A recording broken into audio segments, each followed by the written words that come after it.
Сала медиасы май айынан бери тазалык акцияларыны айыл жергесинде жүргүзүп келип жатабыз. Азыр шаарга келдик.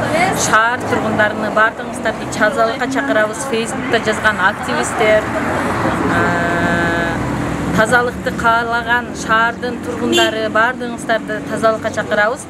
Тазалыкка үндөй дагы, тазалыкка чакыруу дагы бул ар бирибиздин өзүбүздүн парызыбыз. Таза шаар, таза коом үчүн биз менен болуңуздар.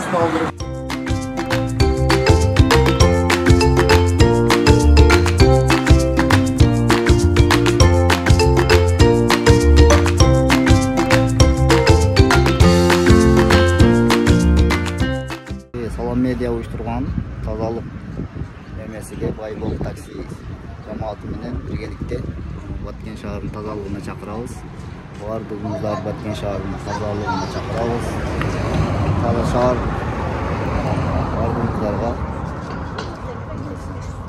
тазалыкты кармап, жалпы ушундай акцияларды уюштурган Сала медиасына терең ыраазычылыкты билдиребиз.